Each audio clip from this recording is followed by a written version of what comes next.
I woke up in a sterile white room, tubes in my arms, the stench of disinfectant clinging to the air. My body ached, broken in too many places to count. But none of that pain compared to the hollow silence of my phone. Not a single call, not a single visit. I had just inherited $13 million. I remember dialing his number from the hospital bed, my voice weak but still trembling with excitement. "I have news, incredible news." His response was a knife. "I don't have time for a loser stuck in bed. Don't call me again."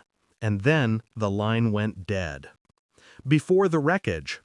We weren't always like this. Or maybe I was blind. I met Daniel when I was 23, full of faith and love. He was smooth, charming, a man who made me feel seen in a crowded world. We built a life out of little apartments and bigger dreams. For years I believed in us, in the steady rhythm of two people who had promised forever. But forever has an expiration date.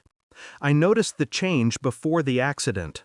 The phone turned face down, the late meetings, the cologne that wasn't his. One night I found a message, just 5 words lighting up his screen. "Last night was unforgettable, baby." Not from me. I felt my lungs tighten, but I didn't confront him, not then. I smiled, kissed his cheek, and whispered goodnight. Inside, I catalogued. I filed away his lies like evidence. The accident. The day I learned about my inheritance, I raced to tell him. I wanted to share it, to see the joy in his eyes. Maybe I still believed in us. But fate intervened. A truck ran the red light. Steel crushed into me, glass exploded, and everything went black. When I opened my eyes in the hospital, I thought Daniel would be there, holding my hand. Instead, there was only silence. Days passed. Nurses pitied me. Doctors avoided my questions. So I called him. His rejection was absolute, final, cruel, like I was already dead. The shift. Grief burned into something sharper. Rage, yes, but disciplined. I realized what his absence meant. He didn't care if I lived or died. Maybe he even wished for the latter. And now, with $13 million in my name, I understood why. Money. That was all I was to him. And so, broken as I was, I started planning. The new wife. He finally came. Days later, when I was strong enough to sit upright, he walked into my hospital room. But not alone. A woman clung to his arm, diamond ring glittering on her finger. My replacement. My successor. He didn't look at me with guilt. He looked at me with irritation, like I was an inconvenience that had overstayed. "This is my wife now," he said. Cold, final. But it was her reaction that pierced through the haze. The moment her eyes landed on me, her skin went pale, lips trembling. She staggered back, gripping Daniel's arm as though the ground had vanished beneath her feet. "Oh my God," she whispered, voice cracking. "She's my sister." Revelation. The room froze. Machines beeped steadily, oblivious to the human carnage unraveling inside. Daniel blinked, confused, demanding explanations. But I already understood. Her name was Claire.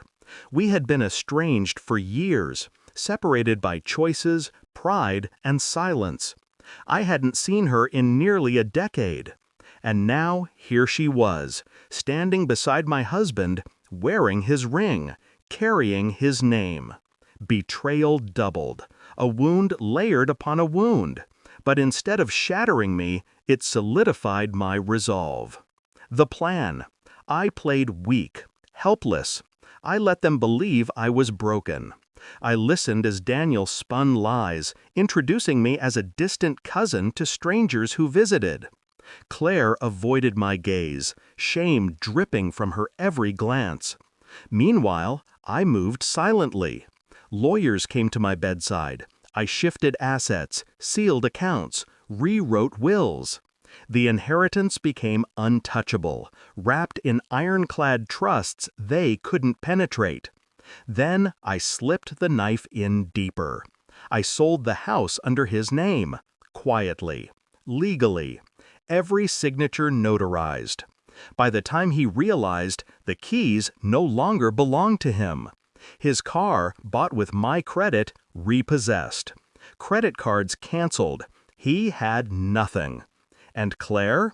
She inherited the guilt of knowing she had married a man who measured love in dollars. The confrontation. Weeks later, I walked into the home they now shared, a rental, smaller than the apartment Daniel once mocked. My body still bruised, but stronger. My steps steady. He tried to sneer, to belittle me, but desperation bled through every word. His eyes darted to Claire, who wouldn't meet his gaze. "I know everything," I said, calm, measured. "Your affairs, your lies, your greed. The accident was fate's gift. I saw the truth before it was too late." He laughed, hollow, like a man drowning. "You think you've won?" I slid a folder onto the table. Bank statements, property deeds, legal notices.